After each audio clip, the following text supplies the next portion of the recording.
আজকে আমি হাতে মাখা ভেন্ডির রেসিপি শেয়ার করেছি।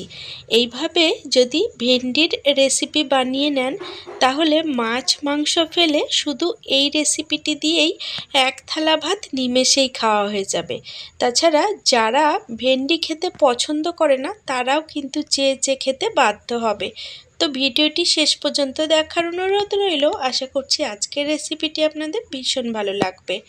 তো আজকের এই ভেন্ডির রেসিপিটি বানিয়ে নেব। তার জন্য এখানে 500 গ্রাম মতো ভেন্ডি ভালো করে জলে ধুয়ে তারপরে কিছুক্ষণ জল ঝরানোর জন্য রেখে দিয়েছিলাম। এবার ভেন্ডিগুলোকে প্রথমেই কেটে নেব। তার জন্য দুই সাইড অল্প একটু করে কেটে ফেলে দিলাম। এবার বড় সাইজের ভেন্ডিগুলোকে 3টি টুকরো করে নিচ্ছি আর ছোট সাইজের ভেন্ডিগুলোকে 2 ভাগ করে নেব। আজকের এই রেসিপিটি গরম ভাত কিংবা রুটি পরোটার সাথে খেতেও দুর্দান্ত লাগে। এইভাবে ভেন্ডি রেসিপি বানালে বড়রা তো খাবেই, পাশাপাশি ছোটরাও কিন্তু খুবই পছন্দ করবে। এখানে ভেন্ডিগুলো দেখতে পাচ্ছেন মিডিয়াম সাইজের টুকরো করে নিয়েছি, খুব বেশি বড় সাইজেরও করিনি আবার খুব বেশি ছোট সাইজেও কাটিনি। এইভাবে মিডিয়াম সাইজ করে ভেন্ডিগুলো কেটে নিতে হবে। এবার ভেন্ডিগুলোকে প্রথমে ম্যারিনেট করে নেব। তার জন্য একটি বড় সাইজের গ্রেট করা পেঁয়াজ এর মধ্যে দিয়ে দিচ্ছি। 8 থেকে 10টা রসুনের কোয়া গ্রেট করে নিয়েছিলাম সেটিও দিয়ে দিলাম। আর এখানে ঝালের জন্য 2টো কাঁচা লঙ্কা গ্রেট করে রেখেছিলাম সেটাও দিয়ে দিলাম। সাথে হাফ চামচ মতো জিরে গুঁড়ো, হাফ চামচ মতো ধনে গুঁড়ো আর হাফ চামচ মতো কাশ্মীরি লঙ্কার গুঁড়ো দিয়ে দিচ্ছি। সুন্দর ফ্লেভারের জন্য হাফ চামচ মতো এলাচ গুঁড়ো দিয়ে দিচ্ছি।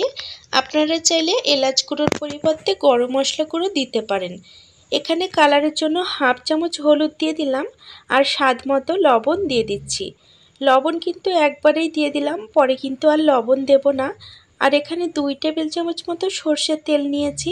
এই তেল কিন্তু ওপর থেকে এইভাবে ছড়িয়ে দিচ্ছি। এবার সমস্ত উপকরণ হাত দিয়ে বেশ 2 থেকে 3 মিনিট মতো ভালো করে মেখে নেব। বন্ধুরা, আজকের রেসিপিটি যদি ভালো লাগে তাহলে অবশ্যই একটি লাইক করে দেওয়ার অনুরোধ রইল, কারণ আপনাদের একটি লাইক আমার কাছে অনেক বেশি মূল্যবান।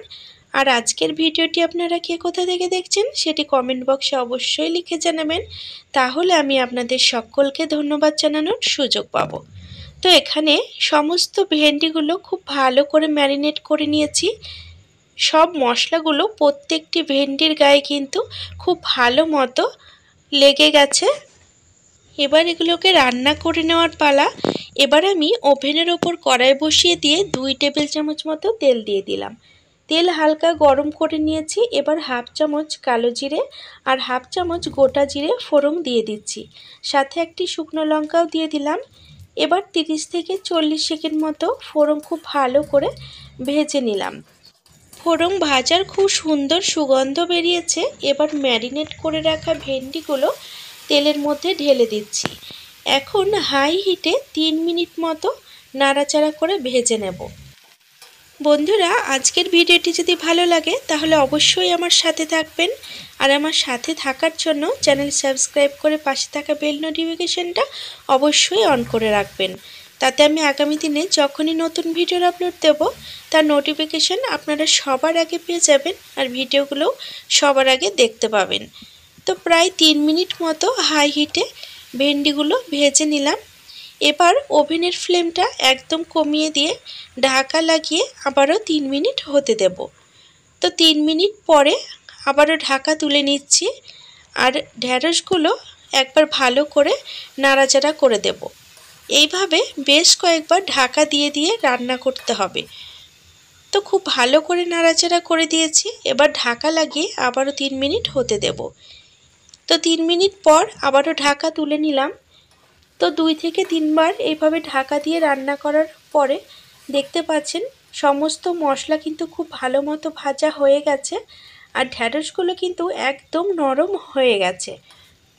তো এইভাবে ঢাকা দিয়ে দিয়ে রান্না করার ফলে কিন্তু মশলার যে কাঁচা গন্ধটা আছে সেটাও কিন্তু আর থাকবে না। এবার আমি 1 চামচ মতো গুঁড়ো করে রাখা চিনি দিয়ে দিচ্ছি। আপনারা চাইলে গুঁড়ো করা চিনির পরিবর্তে গোটা চিনিও ব্যবহার করতে পারেন। এখন চিনি দিয়ে ভালো করে মিশিয়ে দিলাম।